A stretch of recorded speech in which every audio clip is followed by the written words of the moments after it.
археологические исследования Куль-Тобе обнаружили и частично вскрыли уникальный для региона архитектурный комплекс застройки ранней цитадели. Анализируя данные стратиграфического раскопа, ученые и археологи определили два исторических этапа развития Яссы Куль-Тобе. Ранний период – поселение предположительно первый и, возможно, первый век до нашей эры. На сегодняшний день установлено, что застройка цитадели и, собственно, образование поселка, городка, началось с построения здания с необычной крестообразной планировкой. Оно было двух-трехэтажным, имело толстые пахсовые стены, пронизанные узкими щелями бойниц. Сейчас вы можете видеть, можете прогуляться по первому этажу, под сводами его, под арками и посмотреть его планировку. Очень интересная, кстати, планировка. Первоначальное здание имело крестообразную форму. Это был крест, равносторонний крест с закругленными углами, 18 на 18 метров размерами. Это было первоначальное ядро. Наши представления о том, что города в Казахстане образовывались изначально как какой-то конгломерат, совокупность каких-то избушек, слепленных там домишек, которые строили кочевники, оседая на землю, оно поколеблено. Здесь мы повсюду видим очень милитаризированную культуру. То есть этот замок и эта цитадель, она была, ощетинивалась буквально бойницами. Сверху мы нашли, раскрыли одну башню в стенах. Она была заполнена огромными булыжниками. Ну, это явно камни, которые сбрасывали вниз защищающие на обороняющих. То есть мы видим тут следы и присутствие, что ли, вот этого момента. Время было неспокойное. Ну и понятно, первые века нашей или до нашей эры, и оно во всем цивилизованном мире в то время, это было время больших потрясений, идеологических брожений, когда возникали новая религия, когда происходили войны, когда, как говорится, брат шел на брата. Масса причин, не будем в них сейчас выдаваться, но, тем не менее, все это мы наблюдаем здесь, при раскопках древней цитадели города Туркестана. Долгое время мы не могли найти и обнаружить, что ли, эти ранние слои, поскольку, как теперь мы убеждаемся, они оказались погребенными под толстым слоем более поздних слоев. Здесь мы сверху убрали слои 9-10 века, еще более поздние слои позднего Средневековья. Они, естественно, в некоторой мере нарушили нижележащие слои, но в то же время и законсервировали их, сохранив нам, тем не менее, вот эти остатки. До нас дошло лишь основание первого, субстратного этажа, имевшего высоту 4,5 метра. Помещения его были перекрыты сводами, а дверные проемы – арками. Вокруг цитадели в виде шестиугольника были возведены крепостные стены высотой более 6 метров. Размеры цитадели были невелики – 60 метров в диаметре.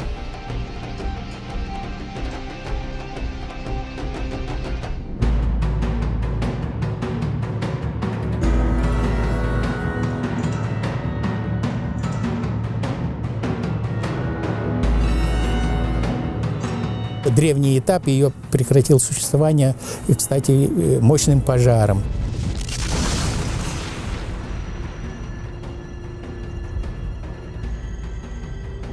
Который случился, видимо, в самом начале IV века нашей эры. Мы вскрыли этот слой с углями сгоревших перекрытий, с разбитыми сосудами на полах, с брошенными вещами, разбросанными также на полах, которые мы собрали и которые дали нам дату именно начала III-IV века нашей эры. То есть древний этап закончился вот этим вот мощным пожаром. Потом, видимо, был какой-то перерыв, может быть, век.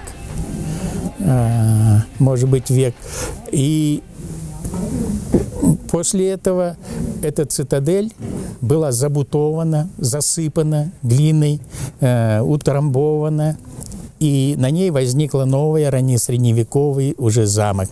Вот. От него осталось, ну, фактически ничего не осталось, кроме некоторых редких находок. Поскольку здесь я говорил, что уже в советское время, в XIX веке, начиная в XIX веке, поверхность Культубе разравнивалась, здесь строились дома новые для того времени, то есть уничтожались все топографические детали, как мы говорим. То есть уничтожались холмы построек, уничтожались какие-то ложбинки, все это заравнивалось, и следов от застройки, древней застройки уже не оставалось.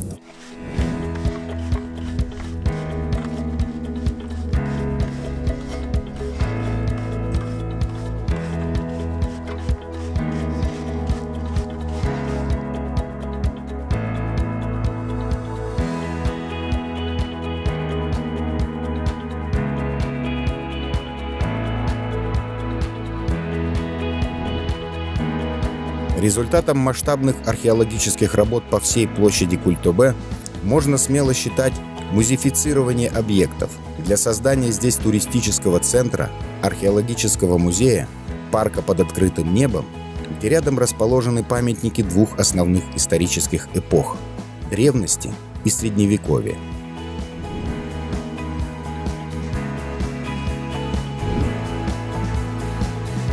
Цитадель древнего Яссы с юго-восточной части Культубе и средневековый Туркестан эпохи Ходжи Ахмеда Яссауи, расположенный в северной части. Проект еще ориентирован на то, чтобы после раскопок провести консервацию, музеификацию этого объекта и представить его туристам в виде древнейшего памятника городской архитектуры на территории Казахстана.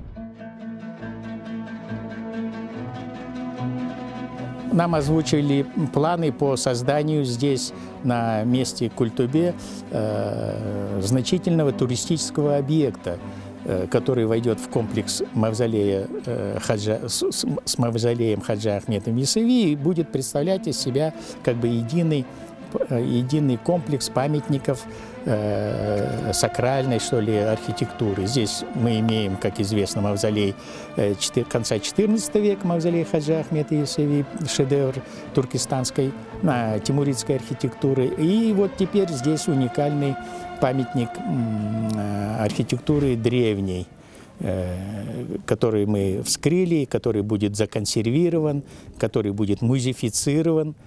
Мы на это рассчитываем и, собственно, для этого и работаем сейчас.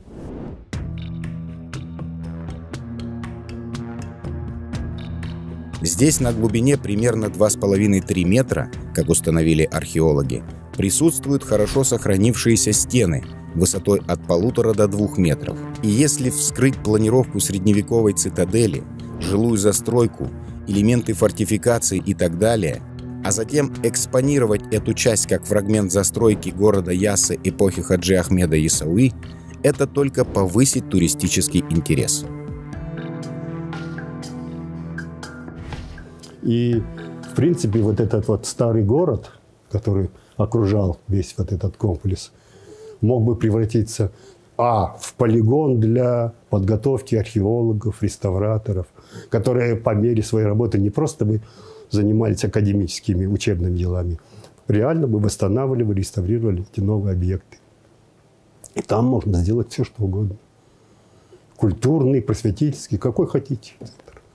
И даже развлекательный, почему бы нет.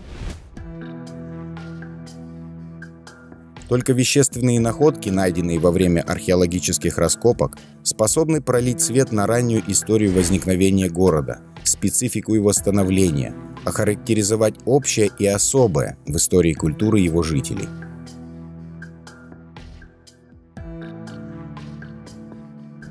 Самая многочисленная категория находок – керамические сосуды встречены в обломках.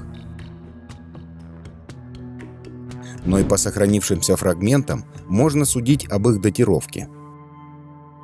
В древности люди очень почитали керамику, ее очень берегли, потому что вот это доказывает вот такие вот фрагменты керамики, в которых имеются вот такие вот сквозные отверстия. Это говорит о том, что еще в древности, когда эта керамика, скажем, сломалась, портилась, ее реставрировали.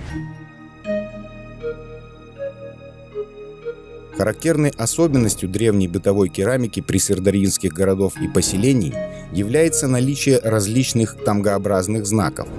Изучение этой категории находок в регионе Средней Азии имеет некоторую традицию.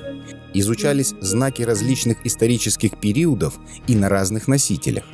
На Куль-Тобе за последний сезон накоплен уникальный в некотором отношении комплекс тамгообразных знаков и иных форм фиксации идентичности. Самые интересные такие есть детали, когда мы находим керамические сосуды с тамгами, знаками. На сегодняшний день это, скорее всего, мы пришли к такому выводу, что это были, наверное, все-таки семейные знаки. На сегодняшний день у нас их больше 20. Может быть, это был знак самого керамиста или семейного какого-то клана. Скажем, вот такие вот крестовидные знаки. Здесь вот мы видим фрагмент на плечике большого сосуда хума, в которых люди хранили зерно, масло, различные продукты. Они интересны для науки, поскольку являются знаками идентичности, бытовавшими в условиях древнейшего в Казахстане государства Кангюй.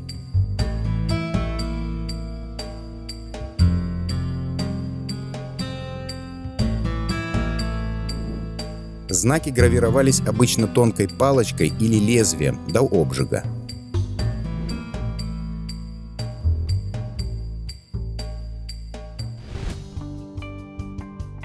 Некоторые типы на Куль-Тобе встречаются неоднократно в наиболее популярных формах – хумах, кувшинах и горшках. Самую обширную группу керамики со знаками здесь образуют кувшины. Процесс роста производительных сил вел к последовательному отделению ремесла от сельского хозяйства, что отразилось и на гончарном производстве, где мы сталкиваемся с явлением стандартизации форм, порожденными необходимостью серийного производства для продажи. Гончарное ремесло в караханитский период производило не только посуду самых различных форм, но и для самых различных нужд, начиная от миниатюрных сосудиков и до огромных хумов, а также и резную терракоту для облицовки стен построек, жженый кирпич, водопроводные трубы, ну и так далее. Также интересная находка этого года – фрагмент горшка, на котором изображено женское лицо. Здесь вот хорошо видны глаза, губы, овал лица прорисовывается. Пока мы предполагаем, что, возможно, это будет изображение богини Умай. Также большое количество керамики с наружной стороны украшались вот такими вот волнистыми линиями. Также по краю венчика проходили вот такие вот орнаменты, которые вдавливались с помощью пальцев рук. Это вот разнообразные сосуды, которые пытались украсить такими способами. Также вот в X веке была такая вот орнаментика существовала, когда вот такими вот черными красками верхнюю часть украшали такими вот линиями. Здесь вот изображение солнца. Очень много находок керамические пряслица. Это говорит о том, что люди в то время занимались ткачеством, плели пряжу. Они разных размеров, скорее всего, размеры их зависели от того, какую пряжу они изготавливали, скажем, для более мелкие такие, они для прядения шелка, а более крупные уже шерсти.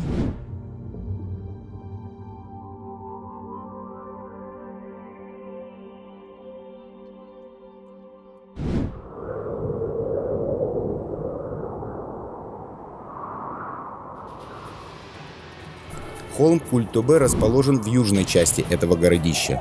Он и является остатками древней цитадели, на которой размещалась также и средневековая цитадель 8-13 веков. Вся территория Куль-Тобе представляет собой вполне компактный холм, максимальной высотой 8-9 метров над окружающей местностью.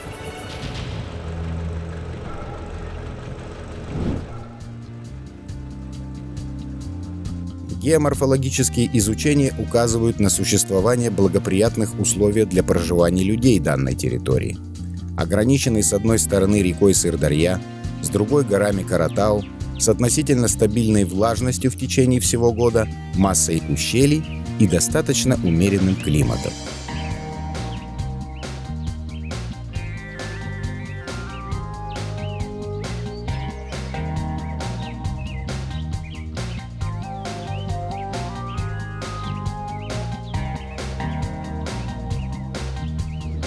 После комплексного исследования, обработки нового массива данных, появится возможность по-новому освещать роль и значение средневековых городов в истории Казахстана, объективно охарактеризовать общее и особое в развитии урбанизации края и влияние городской культуры на все стороны развития культуры Казахстана.